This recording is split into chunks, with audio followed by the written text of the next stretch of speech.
Please turn on your mic. Anybody? What do you think is this for? What is the use of this one? What is the purpose of this pot?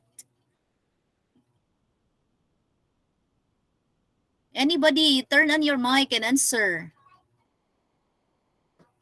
What's the function of this pot?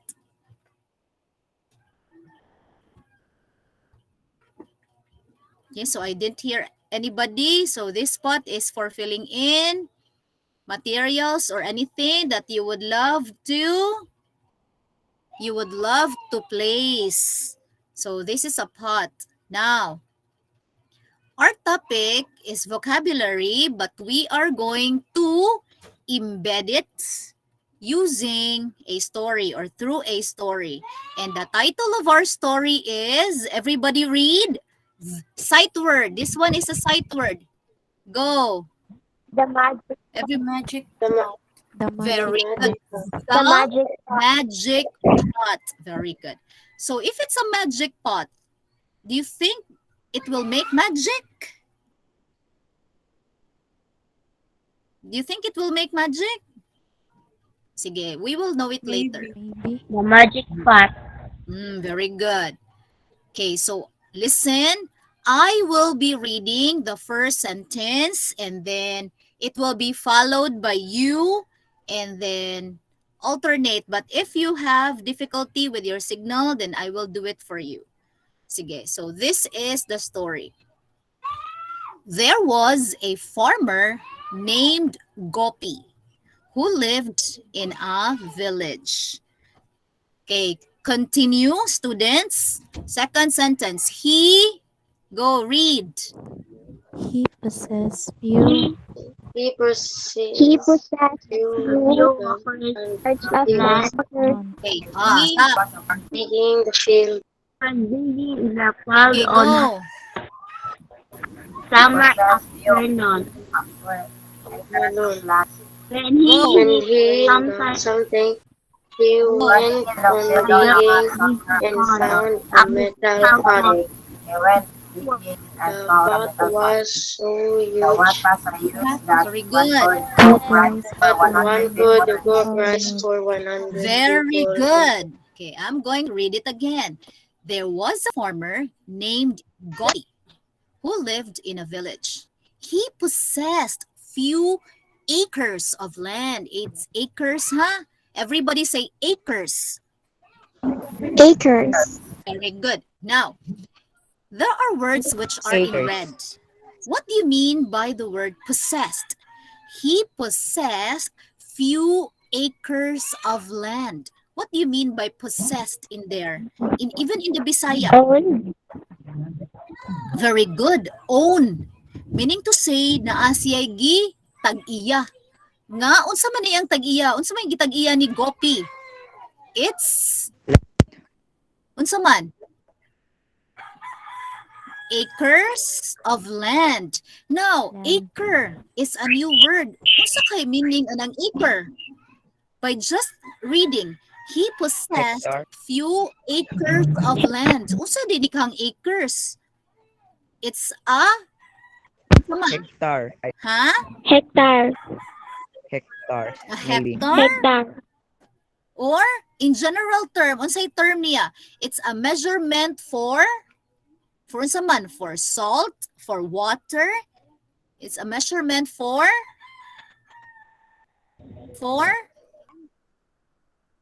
What? he possessed. Oh, unsa man ni siya? A certain piece of unsa may naa ni Gopi? Land area. Land. Land. Remember that one? Yes. A certain area of land. Okay, now, he was digging the field on a hot summer afternoon. Sige siya dig dito. Unsa nang dig sa Bisaya? Sige. Unsa nang dig sa Bisaya? Kot-kot. Scout. Sikaw. Nag-scout. When he hit something, hit. So, nainitingog. He went on digging, sige na siya count, and found a metal pot. So, what do you think? Why did it sound? Why did it sound? because the pot was what kind? It was a Metal. Metal Metal. Metal. Metal metal. pot. Metal. Very Metal. good. The pot was so, how do we read this? Huge. H-U-G-E. Huge. Everybody say Huge. huge. Huge. Hindi na masahol ng Huge. H ha. Huge. Huge. Huge. Huge. That one could Huge. cook rice for 100 people in it. So what do you mean by huge? Given the sentence, Dako. the pot was so Big. huge. Dako. It means dako. Dako. It's very big. Now, what made you say that huge means very big? Dako. Is there a clue in the sentence which will tell you nga, huge di ay means big? 100 people. Very good. 100 people in it. 100 people. One. Yes, so it's really Yes, very that big, right? Because we one have could go our right cooking pot right, in our right. houses. Yet it can only feed, yes, only 5 people. And here it can cook rice for 100 people. So that would be very huge. Very good. Are you ready to proceed? Yes. Yes, ma'am. Yes. Yes, ma'am. Okay. Yes. I will read this one and then you follow. After I will be reading the paragraph, you read, huh? Gopi thought it wasn't of any use and went on digging. He got tired after digging, so for so long and out of frustration, threw the pot and the spade. After that, he sat under a tree to rest. When he was about to leave, he saw something unbelievable. Okay, everybody, turn on your mic and read with expression. Go. Goofy thought it wasn't Gopi of thought any use what the until I went on. digging He after got there for after so long so and out long of and frustration. straight at But and the after spade. that, And he thought about it sat under a tree to rest. When he was so about under the to tree leave, to he rest saw something when he was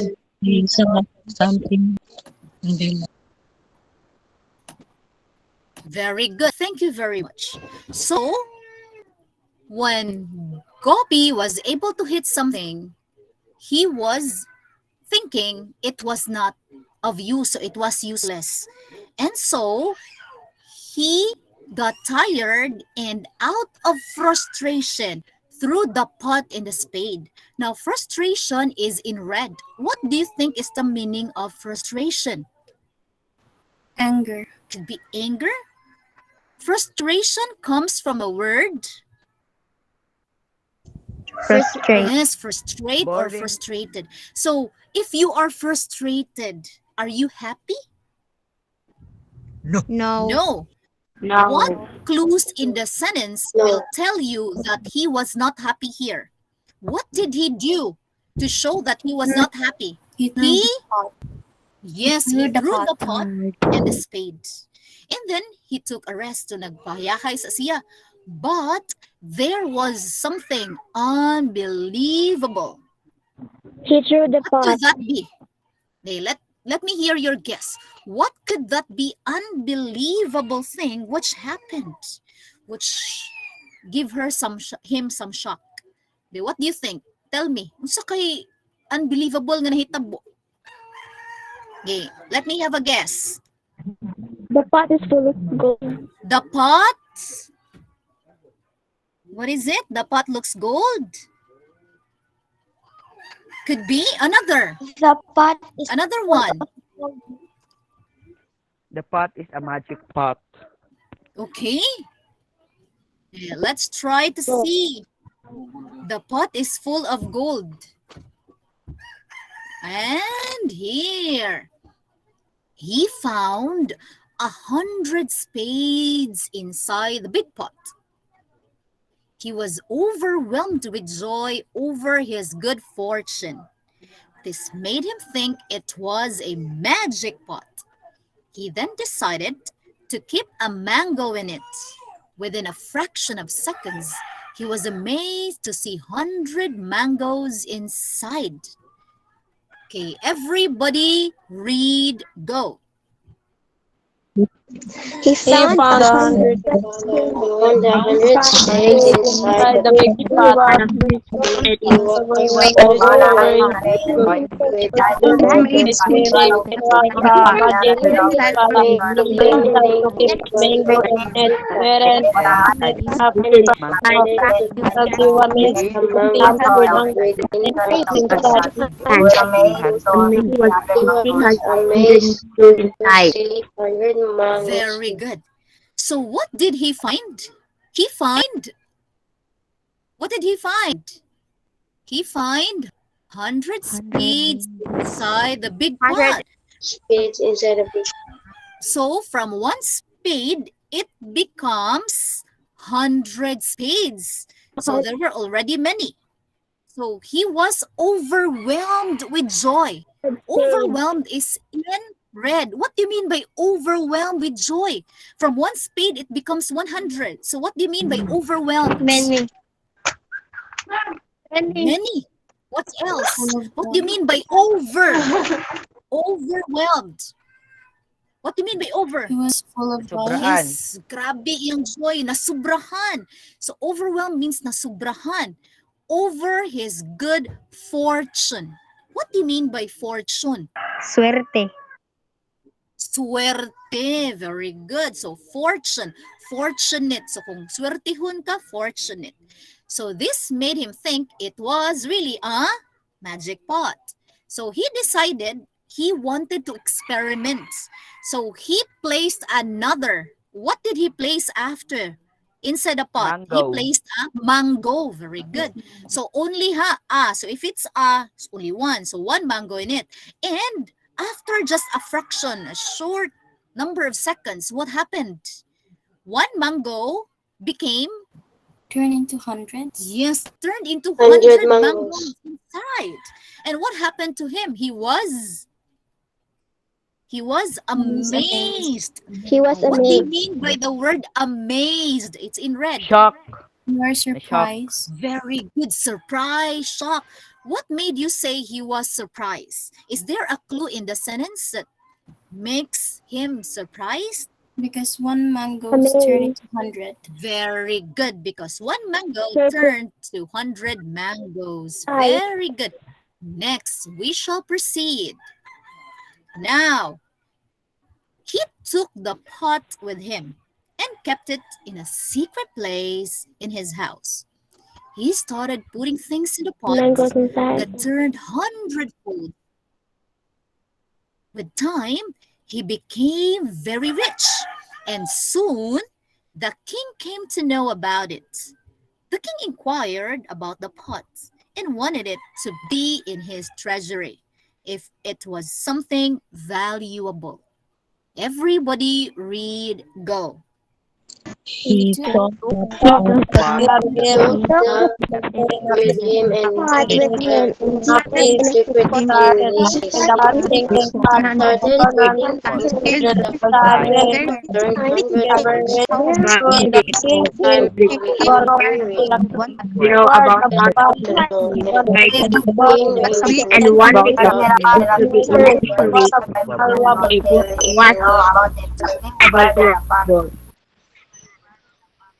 Very good. So what did he do with the pot? He took the pot with Iyang him. gitaguan sa iyang secret Yes, place house. very good. Iyang gitaguan. And then after that, he started to, what did he Put do? og bisag unsa. Yes, put Nothing. anything in the pot. Because if you put anything in there, things will become, into 100. yes, things will multiply in hundredfolds. And then because of that, he became what? rich. Yes, nadato na siya, rich. And soon, when he became rich, King. who wanted to know about it? King. The king. Yes, the king. The king inquired about the pot. Inquired is in red. What do you mean by inquired? Ask. Very good, ask. The king didn't know about it. for information. Yes, ask for information about the pot. And then the king wanted to place the pot where? In his In his treasury. Treasury. In treasury. his What do you think treasury. is treasury from the word? Treasure. Treasure. Treasury comes from the word treasure. So butanganan sa HR. inyong mga treasure. Yes. If it was something valuable, so he will place it in his treasury if it is valuable. What do you mean by valuable? Something useful. Costly. Yes, something useful. Important. And valuable comes from the word Important. yes, Value. important. Value. Value. Value. Very good. So, see, valuable from value. Value is importance, significance. Mahalaga. Very good. Very Halaga, good, sir. Filipino, because after this, you will be Mahalaga. learning Filipino with Madam Lendio. Okay, so it's already a happy scenario. So let's proceed. The king did not know what to do when the pot was brought to him. So he didn't know. While he was trying to peep inside it, ganun siya tanaw, he accidentally fell in. So natagak siya dito. Upon climbing up, what happened? What do you think after climbing up?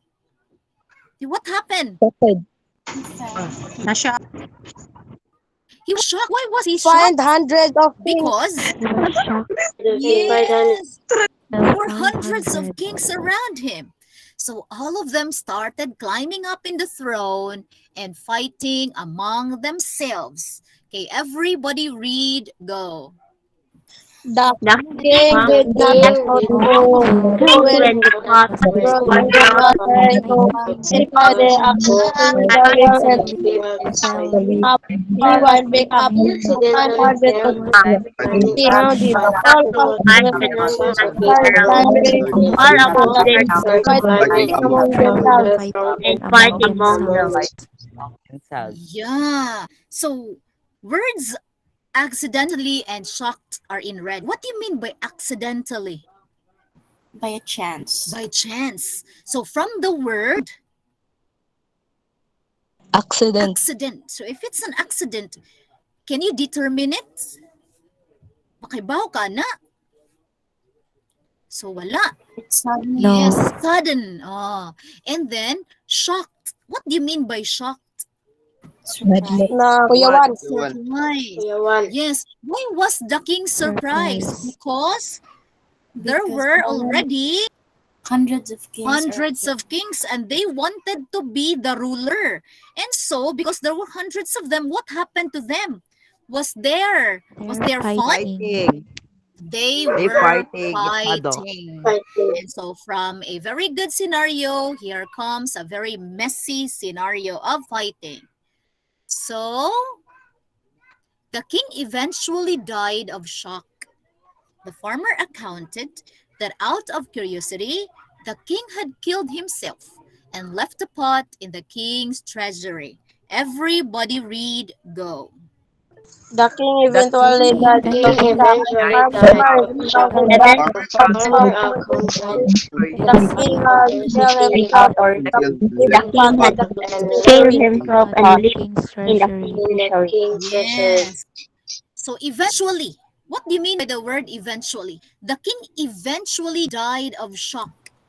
And And so meaning to say, as a result, he died of shock. And curiosity means, what do you mean by curiosity? From the word Macurious. ah, curious. He was confused. curious. Panilaging makuryoso ta. So let us be very careful, huh? Because curiosity kills a cat. So let's be very careful. So what happened to the king? He just peeped in because he was very curious. And so he fell in and there were hundreds of them. And eventually he was shocked and he died of shock. Now, did you or do you find the story interesting? Yes.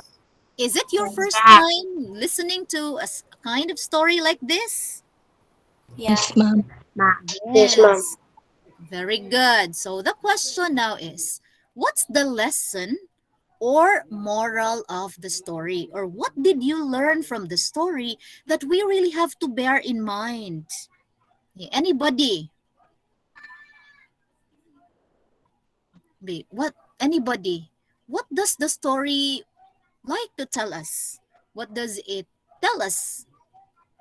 What values are we going to develop?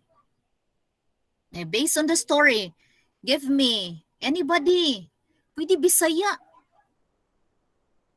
Dili mag-expect too much. Oh yeah, that's number one. Don't expect too much. Another. Very good, Clark. I think it's you, Clark. Yes, Another. ma'am. Another. Go back to what happened to the king. It's not good to be too much. What? You're Di magdahom kaayo. Yes. curious. Yes, to be curious.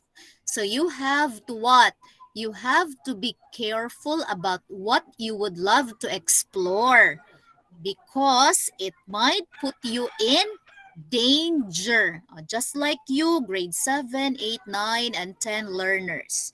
If others would say, hey, go with me, let's go somewhere. It's a very fun thing to do not just directly follow because it might not be a very good place for you because there might be danger ahead, especially if you went to that place without the permission of your parents.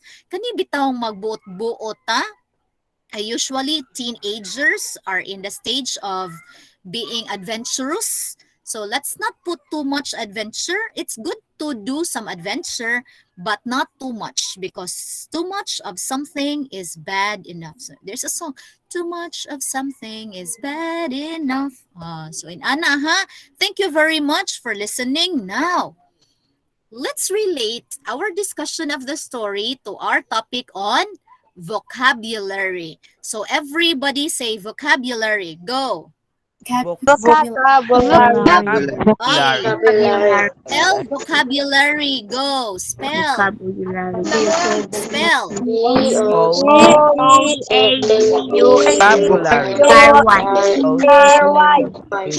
Very good. Vocabulary. So I hope you're jotting down notes, huh? So every day you will be learning. Okay, so number one, these are the things we need to remember. Number one, when we say vocabulary, these are about words, mga salita, in a certain language. And a while ago, you learned a lot of words. You tell me, what were the following words we learned a while ago? Go, what were those words? Curiosity. What else? Curiosity. What else? Possess. What else? Accidentally.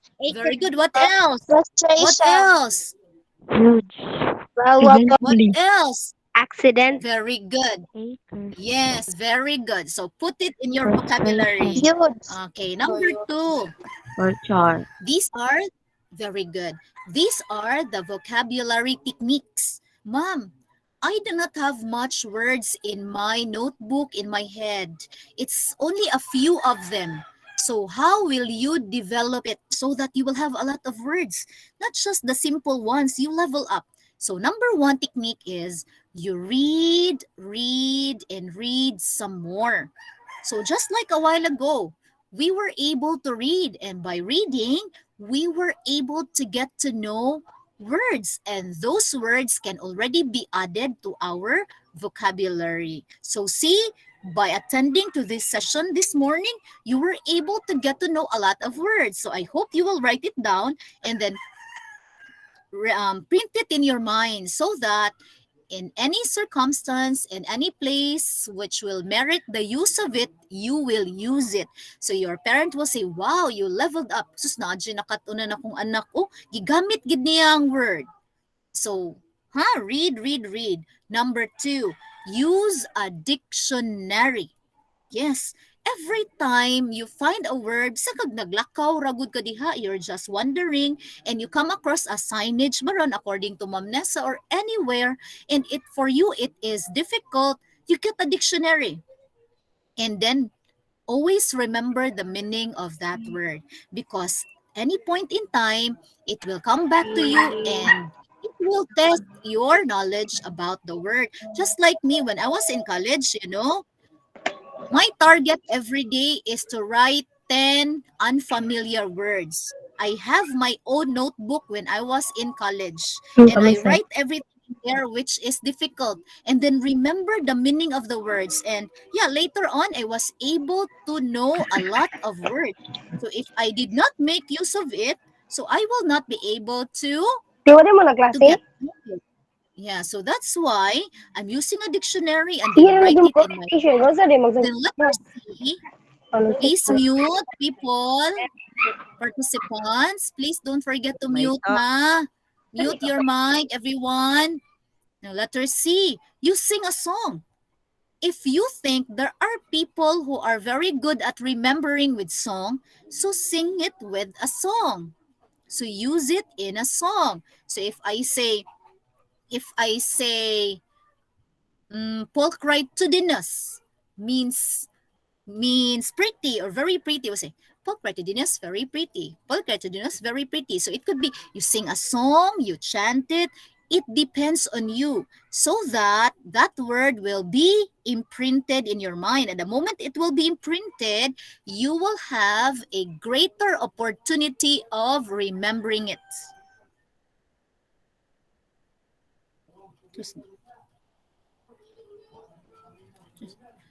Okay, so tabok na siya na high school is cold na nakadungog ko sa kong dunggan din hinya. Ay lagnay mo tubag diha aron. Sige. Letter D. Letter D. Draw a picture. Okay, so draw a picture. You may draw a picture. So you may draw a picture. If you think this is a word, so you draw it. By drawing, you will be able to remember the meaning of a certain word because most of us know or remember if we draw it. Okay, there are students who are visual learners man. So the more we draw it, the more we remember the meaning of a word. Okay, next, letter E. Everybody read, go. Listen to content. Yes. Did we apply Right word. this in our story, Ano context clues? Did we apply this? Yes. Yes. What do you mean by context Yes, clues? ma'am. What do you mean by context clues? What do you mean by context clues? Clues that you can find in. The sentence. Yes, in the In the sentence or sentence. clues based on how the word is used in a certain situation. Very good. So look for context clue. By looking at the context clue, it will help you determine the meaning of a word which you think is unfamiliar, especially if there is no presence of a dictionary, and especially if it's during examination. Context clue is one of the competencies we need to develop, and it will really help us a lot in determining the meaning of words which are really not familiar, dili na to familiar. But by making use of it, makaibaw na ta sa iyang meaning. Letter F. Everybody go. Write the word in a Write the word sentence. in the Write sentence. the word of sentence. Yes. So if you come across a word, you write it in a sentence, because by writing it in a sentence, that will help you fully acknowledge that this is the meaning of a word, and then you will be able to remember it well. So don't forget to write in a sentence. Writing really helps. There is no greater memory than a faint ink, meaning to say, bisan pag faint na kay na, bisan pag ang imong ink diha murag na papas-papas na, but the moment it's written in your notebook, you can still go to it and you can remember it, unlike if you will not just write it. So it's good to write it in a sentence and write it in your notebook. Letter G, you have to download vocabulary apps. And I'm very happy because all of you here in the virtual space have Android phones. So make much use of your Android phones. There are a lot of vocabulary apps in your phone. So install it and then try to play games with it. In fact, even if I'm a teacher, I really download apps, anything which will upgrade or develop my vocabulary because learning does not stop even if we are teachers and even if you're students, you are already in grade 7, 8, 9 and 10, learning does not stop. So every day is a brand new day to learn. So learn and learn, download, make use of it meaningfully. So download and then you learn. Letter H, everybody read, go. Try Type flashcards. Yes, Try especially flashcard. with sure. So if you love to, if you have much time, you may get cartoons of cigarettes and then you write it there. And then you may stick it in your room with the meaning. So with the flashcards, the moment you look at the corners of your room, you will get to see, wow, that's the word. And the meaning of that word is this. So the moment you will be interacting with your fellow classmates, students, you will get to make use of the word. Now remember, do not underestimate yourself. Do not say, I'm still in grade 7. I will not level up my vocabulary. No. Even if you're in grade 7, you make use of new words. So as instead of saying pretty, you may say gorgeous. She is gorgeous. Wow. So your vocabulary is already leveling up. So that's, you may try flashcards if you have time, especially we are not still attending or you are still not attending your classes since it's still vacation period. So do get flashcards or folders, write the new words you have come across and then stick it in your room, in your places, anywhere. As long as you make it creative, it will not be sore, it will not an eyesore, it will be appealing to your eyes, and then stick it. From there you will learn, mind me. Okay, and letter I, everybody read, go. Take Vocabulary quizzes. quizzes. Yes. Vocabulary B, who quizzes. amongst you here have tried vocabulary quizzes? B, kinsa may nakatry diri nga nag-answer o quiz sa kanang vocabulary kanang sa mga vocabulary apps? B, kinsa man? So wala pa. So try niya mo ana ha. Nasad na, I have tried it. So try mo ana ha. Pag-search mo dito na vocabulary quiz. And then mugawa sa na mga vocabulary quizzes niya. Magkuha na with timer. So anyway, if you are given 10 items, yeah, you will just get 2 or 3. Very good. And then screenshot it or remember it and then write it down. From there, you will know. Bookworm, ma'am. Yes, that one. See? So that is, yes, Bookworm. bookworm. Very good. That is one very good avenue or a place for you to develop your vocabulary. So take note of it, ha? I hope you're jotting down notes. And then next, this one. Everybody read, go. speaking English. English. Okay, I'm asking you, everyone, are you ready or are you willing to speak in English? Yes. Yes, very good. It does not take fluency in speaking in English. Just start it little by little. So every day you speak English, even common words in English. The more you speak in English, the more you will be able to understand and comprehend selections or any write-ups in English. So I hope you will have this commitment. Speak in English. I am not telling you to be very good in speaking in English, but start it one step at a time. By starting it one step at a time, I am pretty certain you will be able to develop your vocabulary. Okay, letter K, everybody read, go. Keep a Keep a notebook notebook of for a words. word. Yes. A note of So words. meaning to say, you get extra notebooks.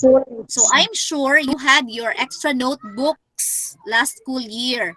So recycle it, make use of it as a vocabulary notebook. B, who amongst you here would like to start it now? B, you say yes or no. Are you willing to start making a notebook of words starting now? Yes. Yes. Yeah, very good. So Yes. Yes. I hope na. So Yes. even one day. So you will write day 1 Yes. or what is date today? August 24. One word only. I learned the word fortune. Fortune equals. Fortune means it is something nga unsa man. Unsa ganitong fortune? Unsa ganito meaning Swerte. atong fortune? Ha? Unsa tong fortune? Luck. Luck. Or, ibutang-butang ang Bisaya pagid para makahinumdum ka. Swerte. So, see? Verte. So, from day 1 or just one vocabulary, you will be able to learn. And, days will come and pass. So, these words will be added. And the last one is, everybody read. Play vocabulary game. Larry Gate. Vocabulary. A Vocabulary. vocabulary. Vocabulary And game. Yes, Okay, same. vocabulary. May vocabulary. One and the last ask questions. Questions. Yeah, so don't Activity. hesitate. Yes, to ask questions from your ate, from your kuya, from your mother, father, who knows about the meaning of unfamiliar words. Of course, to your teachers as well. Because teachers, despite this virtual instruction or this modular instruction, teachers are still within reach. So am I understood? Grade 8, grade 9, grade 10, and then coming grade Yes. 7 learners? Yes. Yes, Very ma'am. good. Yes, ma'am. I am really happy. And these are additional things to remember. I'll just be the one to read. Letter A, student-friendly definitions. What do you mean by definitions? Yeah, it's quite unfamiliar. Definitions come from the word Define. define. Define. Define. If the teacher says, Define. you define this word. Unsa may meaning sa define? Meaning. What do you mean by the word define? The meaning. Yes, very good. Meaning. So Meaning. always remember, you need to have student-friendly definitions. So when you will look at the dictionary, excuse for the interruption, because my child is already very sleepy at this point in time. Okay, so student-friendly definition meaning to say you make use of meanings which are within your comprehension, something you can easily remember. So meanings which are easy to be remembered. So take note of that one. So meaning definitions which are really easy for you to remember. So am I understood, students? Yes. Yes, ma'am. Yes, So ma'am. I have to move away from the noise. And then letter B, defining words in context. So that's what we did a while ago. We define, or what's the simple word for define? We give the Meaning. meaning. Always remember Meaning. So that's already one unfamiliar word. You write in your notebook, defining or define. Give the meaning. We give the meaning by using context clue. So that's it. Letter C, analyze word parts. We did this also a while ago from the word overwhelmed. Over. So there's the word over. So over gani, beyond gina siya. So sobra. So that's why you were able to give the correct answer. So example, everybody read, go. Submarine. Sub. Submarine. Yes, submarine. So where's the picture in there? Where's the Submarine. submarine? So where's the clue? Submarine. Yes, submarine. So what do you mean by sub? Is it above or below? Below. Below. Below. So what do you Below. mean by marine? What do you mean by marine? Above. Above. What do Above. you mean by Above. marine? Like, oh, kung ani Top. siya. Submarine. Di ba Marine sa nakadungog man top. ang kadungog man ang submarine? Di ba That, ma'am. sakyanan That. man ang siya, no? O asa man na siya makita nga sakyan na siya sa yuta? Water. Ocean. Hangin. Water. Sa dagat. Sa water. O, nasa dagat, nasa Sa dagat. o sa water niya. Asa man na siya sa to say na dito siya sa ilaw. So that is, when you come across a word, you try to dissect it. When you say dissect it, you're going to divide it into worthy parts so that this will be able to let you get the meaning of words. And the last one is, you have to be conscious. Unsa ang conscious? Okay, that's a new word. What do you mean by the word conscious? Like, conscious kay siya iyang sanina. What do you mean by conscious? Na-conscious. Oh, lagi Aware? conscious lagi na siya. So kung na-conscious na siya, nakaibaw siya, wala. She's aware. Aware. So nakaibaw siya, wala. Aware. Oh, aware. So Wala. nakaibaw siya. Oh, very good. So you have also to be conscious about the word, especially if it's used in a figurative language. I think you already have your idea about figurative language, right? What do you think is the meaning of figurative language? Unsa ginang figurative language? Unsa na siya? Direct statement or it's an indirect statement and it has a deeper meaning? They tell me which is a figurative language. Literal meaning, ma'am. Yes, it has a deeper meaning. So you need to be conscious. You need to be aware. So this word is used in a figurative language. So if I say, his heart is like stone. So unsa to ang iyang heart kuno mura og bato. So how do you put it in context? Unsa may meaning anang his heart is like a stone? Unsa may meaning ana? Unsa man siya? Matigas ang puso. Gahi siya heart. Yes, matigas ang puso. So pag matigas ang puso, madaling Pusong maka-feel bato. or dili. Dili. Oh, so so take note ha. Be conscious or be aware of your words and try to spot if it is used in a figurative language.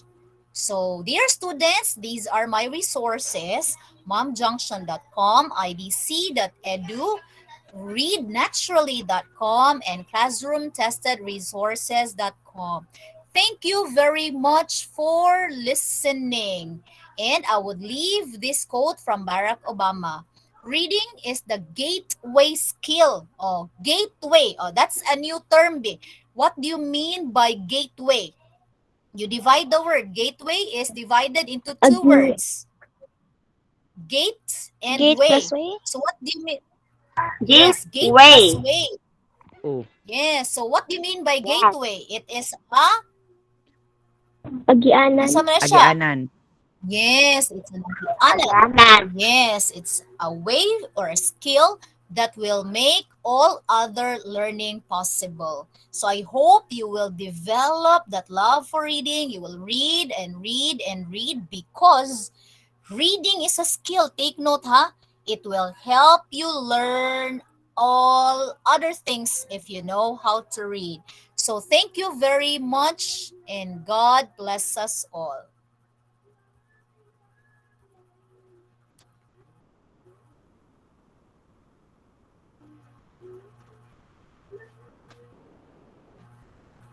So I'll stop presenting now. So thank you very much. Do you have questions, dear students? No. No, so None. thank you very much. Oh, no, ma'am. Okay, thank you very much. And now, yes, very good. We are already 35 in the virtual space. And without further ado, I will give you to the queen, the emildific.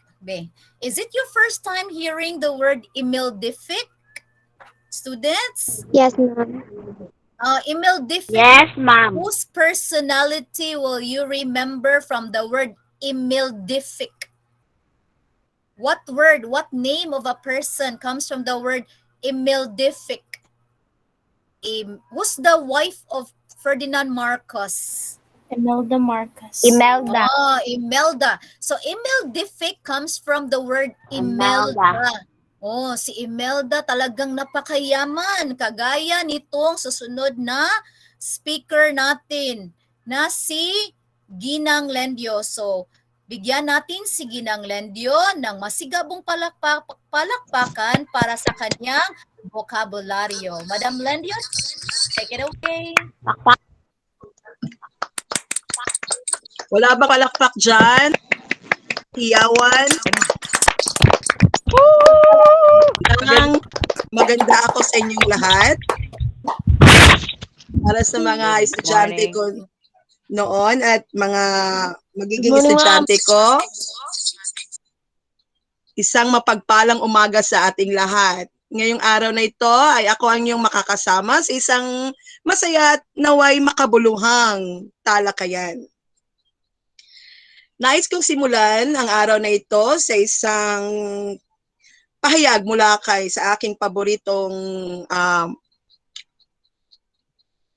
manunulat sa wikang Filipino na si Bob Ong. Mahalaga ang bawat salita. Mahalaga rin na naintindihan natin ang kahulugan ng mga ito. Ang tanong, gusto mo pa bang mapayaman pa ang iyong talasalitaan? Oo. Okay. Kanina, alam kong marami na kayong alam na mga bokabularyo o talasalitaan sa wikang Ingles. Naway ngayon naman, mas madagdagan pa ang mga alam niyong salita sa wikang Pilipino. Oh, may mga estudyante ako sa likuran, no? Okay.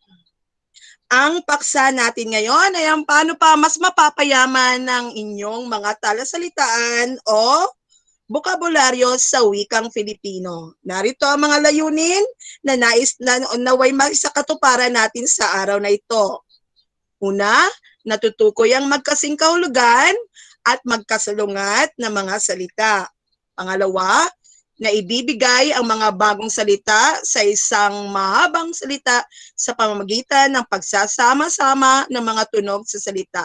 Ikaapat, nakabubuo ng mga bagong salita mula sa salitang ugat sa pagdaragdag ng mga panlapi sa unahan, gitna, o sa hulihan. At panghuling layunin, naway mapayaman ang mga talasalitaan o bokabularyo sa pamamagitan ng iba't ibang gawain na ibinigay. Ang paksa or ang pag-uusapan natin sa araw na ito, kanina maraming nabanggit ng mga paraan sa wikang Ingles kung paano pa mapalawak, mapayaman. Ngayon ay magbibigay lamang ako sa wikang Filipino kung ano mga tatlong paraan upang mapayaman pa ang mga talasalitaan natin sa wikang Filipino. Okay. Unang paksa natin ay magkasing kahulugan at magkasalungat ng mga salita. Kasunod, mga salita sa loob ng mahabang salita.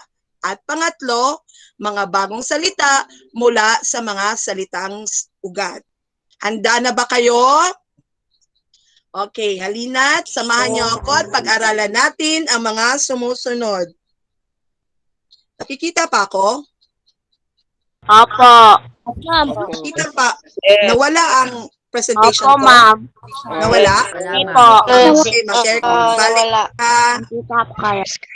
Okay, yung mukha ko na lang nakikita nyo, no? Ano ba yan? Sige. Tingnan natin. Nakita na? Hindi pa din. Yan, kita na. yay! Nandito na ako. Handa na ba kayo? Yes. Okay. Dapat makinig kayong mabuti dahil mamaya mamimigay ako ng libreng load. Oh, pakinggan natin yung kahiyawan na gustong makaroon ng libreng load. 100. Mamaya. Ito, para vivo. Depende sa dami ninyo. Advance lang, ma'am. 97. Okay, mamaya tingnan natin. So, dapat makilaho kayo. Okay, kundi libreng, hindi, libreng load. Okay. Una, asan ako? Okay. Ang unang paksang ating tatalakayin ay magkasinglugan at magkasalungat ng mga salita. Ang mga synonym na magkasingkahulugan at antonym sa Ingles sa magkasalungat ng mga salita. Pag sinabi nating magkasingkahulugan, class, ang tawag, pakimute na. Magkaparehas. Ako nagtatawag dyan. Na. Okay. Sige. Ibig sabihin. Aba, mga akibo, kahit hindi pinapabasa, bumabasa talaga. Yan ang mga estudyante ng tabok. Yes, ma'am. Okay, magkasingkahulugan ang tawag sa pares ng salita kung iisa ang kahulugan, kanilang kahulugan o pares ang kanilang ibig sabihin. Sa Ingles, ito yung tinatawag na synonym. Halimbawa, marikit, maganda. Okay. Masarap, malinamnam, magaling magbasa. Anong kasingkahulugan ng mabagal? Makupad. Anong kasingkahulugan ng masaya? Maligaya. Maligaya. Anong kasingkahulugan ng mahimuya? Mabango. Ngayon naman, class, subukan natin gamitin ito sa pangungusap. Halimbawa, marikit ang mga bulaklak sa parke. Ano nga ang kasingkahulugan ng marikit? Maganda. Maganda. Kaya, maaari rin natin gamitin o sabihin na maganda ang mga bulaklak sa parke. Okay. Kasunod, ang luto ni nanay ay talagang masarap. Malinamnam. Malinamnam. Kung kaya, maaari rin nang sabihin na ang luto ni nanay ay talagang malinamnam. Magaling. Sumako naman tayo sa magkasalungat. Sa Ingles, ito ay antonym. Ang magkasalungat naman ay ang tawag sa mga salitang hindi pareho o magkaiba ang kahulugan o ibig sabihin. Halimbawa, mainit. Anong kasalungat? Malamig. Malamig. Kapag mabango yung isa, yung katabi mo ay Malamig. Kapag makapal yung isa, kaya yung isa, ang katabi mo naman ay Malungkot. Ikaw ay in love. Kaya masaya. Malungkot. Sa noon na lang yun. Ikaw ay maliit, ang katabi mo ay Malaki. Yes, subukan nating gamitin ito sa pangungusap. Tulog na ang bunso kong kapatid. Anong ibig sabihin ng tulog, class? Pag sinabi nating tulog. Ito. Nakahiga. Ano ang kasalungat kaya ng salitang tulog? Gising. Gising! Wow! Ang galing. Okay. Dumako tayo sa, naintindihan yung una? Sa magkasalungat, tanong at magkasingkahulugan. Ang antonym at synonym. Dumako tayo sa ikalawang baksa. Naman ang ating pag-uusapan, ang pagbuo ng mga salita sa loob ng mahabang salita. Sa paraang ito, pinagsasama-sama ang mga tunog ng isang mahabang salita para makabuo ng mga bagong salita. Isip kaya tayo ng isang salita. May naisip na ba kayo na isang mahabang salita na marami tayong makukuhang mga salita sa loob ng isang salita? Gamitin Wala pa. kaya natin ang salitang mahalaga. Ano-ano kaya ang mga nakikita nating salita sa salitang mahalaga? Mahal. May naisip na kayo? May tatlo akong nakita. Mahal. Okay, Halaga. mahal. Ano pa? Alaga. Alaga. Ano pa? Alaga. Alaga. Magaling. Gusto ko nyo pa ng iba pang halimbawa? Subukan natin ang salitang kaalaman. Laman. Ano nabubuo nyo? Alaman. Tama. Alaman. Alam. Ano Alaman. pa? Laman. Yay! Laman. Narito pa, suriin at subukan natin ang salitang maligaya. Ligaya. Gaya.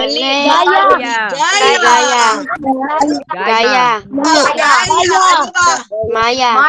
Gaya. Meron pa ba? Mali. Kayo? Mali. Ha? Mali. Okay. At marami pa kayong tiyak kong na marami pa kayong alam na salitang nag-robot ako. Kaya marami pa kayong alam na mga nabuong mga salita sa salitang maligaya.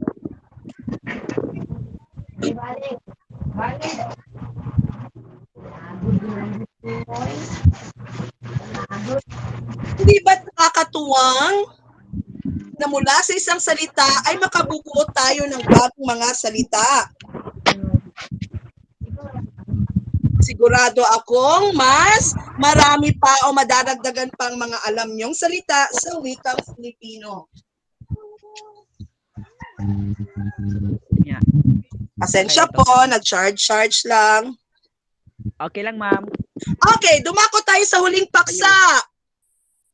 Naway makasagot kayo mamaya ha, sa ating pagtataya. Kaya intindi mabuti, ito yung huling paraan upang mas mapayaman pa ang ating mga talasalitaan. Ang pagbuo ng mga bagong salita mula sa salitang ugat. Ano ang salitang ugat? Ang pinag-ugatan ng lahat. Ang salitang ugat, anyo ng salita. Proverb. O nag-uugat o nagsisimula ang mga pinahabang salita. Ito rin ay tinatawag na payak sa salita. Halimbawa, bait. Tapat. Ganda. Okay. Ang tanong, paano makakabuo ng mga bagong salita mula sa salitang ugat na binigay ko kanina? Gamitin natin ang mga ginamit o mga salitang ibinigay natin kanina at bumuo tayo ng mga salita. Makakabuo tayo ng mga bagong salita kung daraganda natin ang mga salitang ito ng mga panlapi. Class, ano ba ang panlapi? Ang panlapi ay tik o panlapi na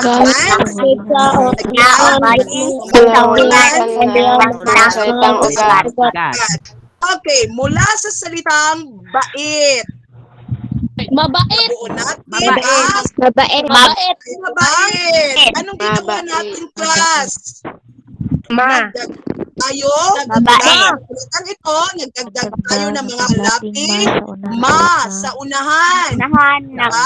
Ng salitang ugat. Mabait.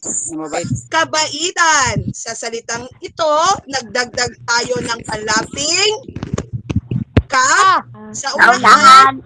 Panlapian ng salita na bait. Sa hulihan. Abot ganun din ang gagawin natin sa mga sunod na halimbawa, kagaya ng tapat. Tapat ay Matapat. nakabuo tayo ng salita. Matapat.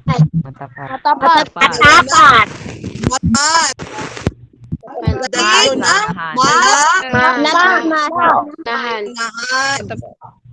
Ang ginawa natin sa tapatan, nagdagdag tayo ng anong idinagdag natin na panlapi? Sa unahan. Anong pinagdag natin sa ulihan? An. An. Ito'y Unahan at panlaping an sa ulihan. katapasan. How about ganda? Anong salita? Maganda. Very good. Maganda. Maganda. Maganda. Tinali. Maganda. Ma. Ma. Nagdagdag tayo ng kalaping ma sa unahan. Kagandahan. Anong kalaping Kagandahan. natin? Han. Sa unahan. Tandaan, paggamit ng an at han. Kanina, an ang ating binigay sa sa ulihan. Sapagkat tapat na letter T ay tinatawag nating katinig o consonant. Kaya an ang ating gagamitin. Kapag ang ganda ay a, i, o, ay vowel, ay nagtatapos sa patinig, ang daragdagan natin na panlapi ay han. Okay? Nakuha nyo? Paano gamitin ang an at han? Kapag ang an ay ginagamit kapag ang huling letra ng salitang ugat ay consonant, an ang ating gagamitin. Kapag ang salitang ugat na ganda ay a, ay vowel o patinig, a, e, i, o, ang idaragdag natin na panlapi ay han. Kaya kanina, katapatan, an, ngayon, kagandahan. Nakuha? Okay. Bakit talagang aralan ang mga paksa na ito? Makabubuo tayo ng mga pangusap gamit ang mga angkop na salita para rito. Madali nating maintindihan ang mga mahihirap na salita at mapayayaman natin ang ating talasalitaan o bokabularyo. Balikan natin ang ating mga tinalakay. Una, pakibasa nga. Matthew, nandyan ka ba, Matthew? Yes, ma'am. Okay, pakibasa. Ang makasing tatlog ay parehas ay pares sa salita ng ugatin o kahulugan. Kailangan. Magaling. Mary Christian, pakibasa nga. Ang Ang mga magkasalungat. salungat ay mga salitang hindi magkapareho o magkaiba ang ibig sabihin. Okay. Ano pa ang ibang tinalakay natin? Pakibasa nga. Magubat, Anthony. O Daryl Omega, pakibasa. Ang pagbuo ng mga bagong salita mula sa isang mahabang salita ay magagawa sa pamagitan ng pagsasama-sama ng mga tunog sa salita. Okay. Pakibasa nga. Mantika, Efrain. Nandyan ka ba? Pagalawin natin ng baso. Kung nandyan ba kayo, mga kaluluwa natin? Lastimosa, baka gusto mong bumasa. Makabubuo ng Makabubuo ng mga bagong salita mula sa salitang ugat sa pagdaragdag ng mga panlapi sa unahan, gitna o sa hulihan. Okay, ngayon, narito na ang libreng load. Sinong unang makataas ng kamay? Nakikita ko dito, yun ang bibigyan ko ng pagkakataon na makasagot. Tandaan, 3 lamang ang tanong ko. So alam niyo na kung sinong unang makataas ng kamay, yun ang bibigyan ko ng pagkakataon na makasagot. Pero tingnan natin kung pwede tayo magdagdag ng iba pang sagot. Subukan natin ang inyong natutunan sa aralin na ito. Unang tanong, handa na ba kayo? Handa na! Okay. Tawagan tayo sa mga gusto magpapanood dyan. Pang ML. Okay, magaling. Okay, tingnan natin sinong una. Makikita ko dito sinong unang nag-as ng kamay, ha? Unang tanong. Ano ang kasing kahulugan at kasalungat ng salitang Tiangia? Crystal, ano ang kasing kahulugan? Paki-on ang mic. Matangkad. Kasing kahulugan ng matangkad. Mataas.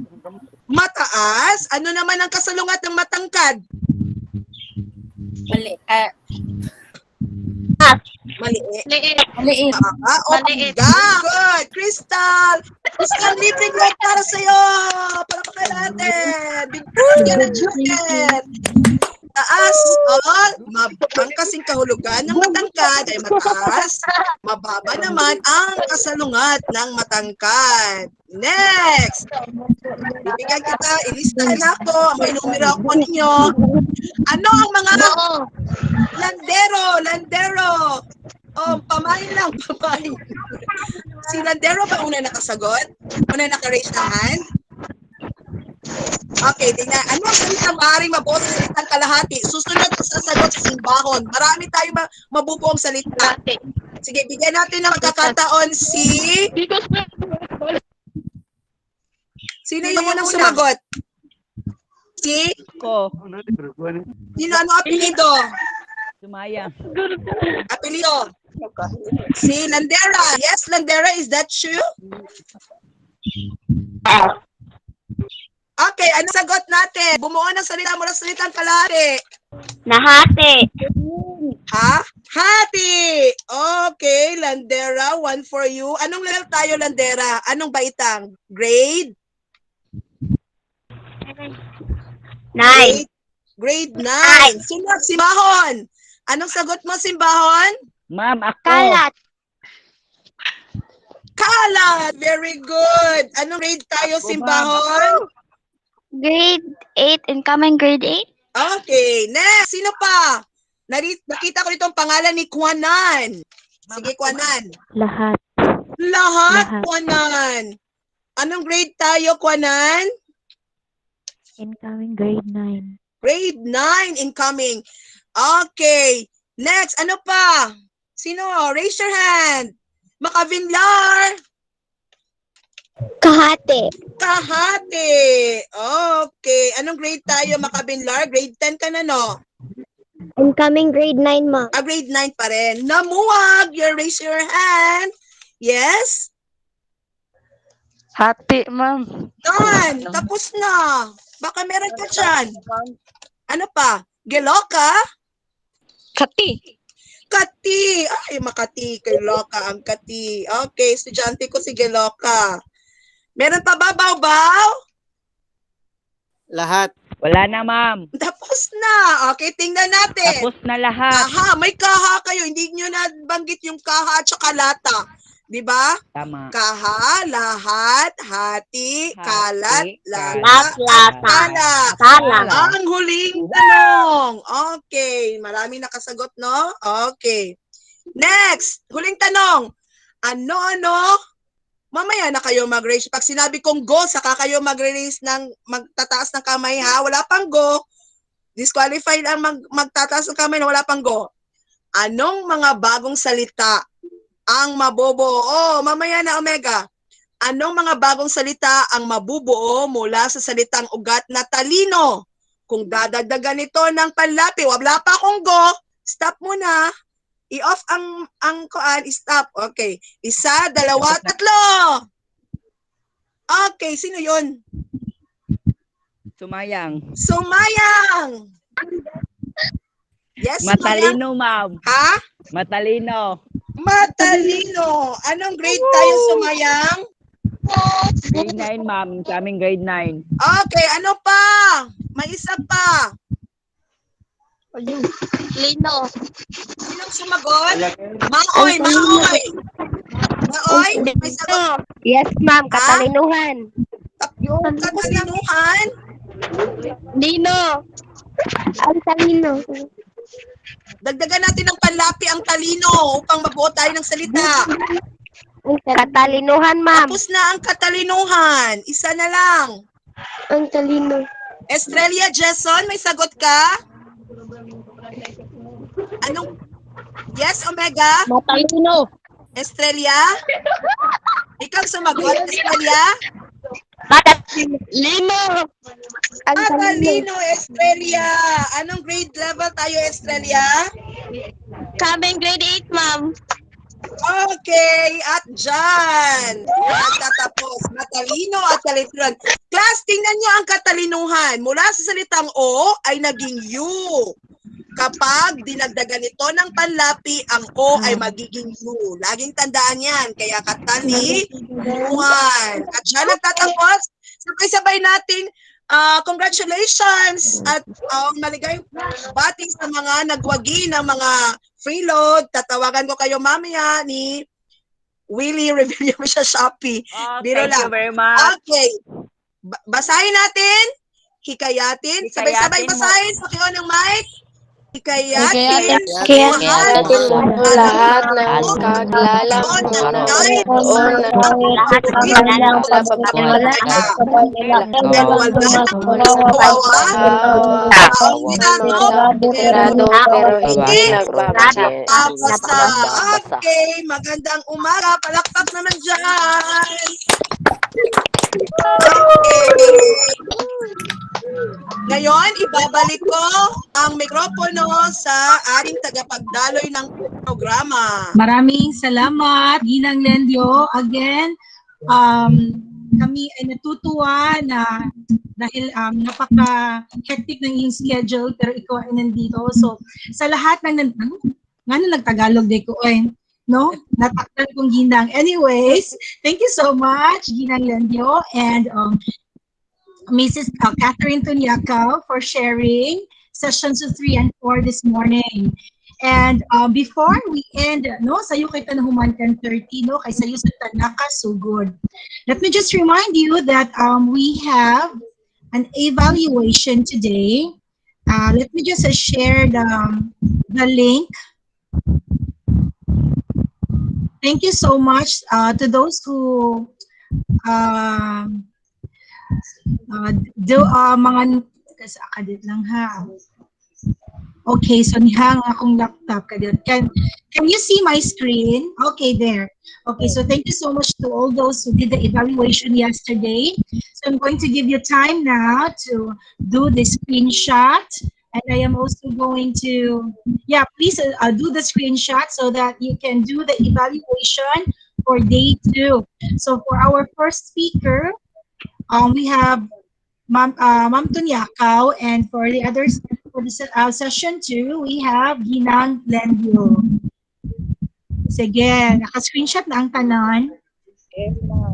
Naka-screenshot na ba ang tanan? Anyways, we are also going to share this in, I think we have GCs, right? Kami sa grade 7, kanami GC sa Brigada Pagbasa. So, and you can always ask also your teachers if you were not able to screenshot this. So, the time now is 10:33. Na ba yung mga pangutana?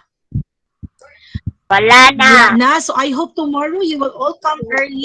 We can also end earlier, no? And then, for those who have kind of problems with the load, Mrs. Tunyakaw said that check lang ko no kay naloadan daw tanan. I-check lang ko na balance inquiry kay basi nasudra na dito sa inyong kanang load na gid siya tanan. Siya, kumusta imong load? Pina?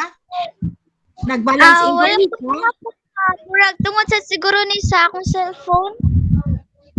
Basta kay mo, nangutana ko ni Miss Ati, ingon siya na na-load na daw tanan. So, check lang ha, balance inquiry lang ta, mga anak. Okay? Yes. Saka tumagit na sa load. Okay, so, pwede na. If nahumana mo ang screenshot, you can now leave and then tomorrow we are going to use the same link again. Again, reminder, same link until Friday, okay? I will be starting admitting you at 8:30, so makatanga ko ninyong tanan, okay? So daghanting salamat mga anak for joining and see you again tomorrow. Goodbye. Bye, ma'am. Enjoy lunch. Bye, ma'am. Bye, ma'am. Bye. Bye, ma'am. Goodbye. Amping mong tanan. Okay. Bye, ma'am. Bye, ma'am. Bye, everyone. Goodbye. Bye, ma'am. Bye. Human na gid ko.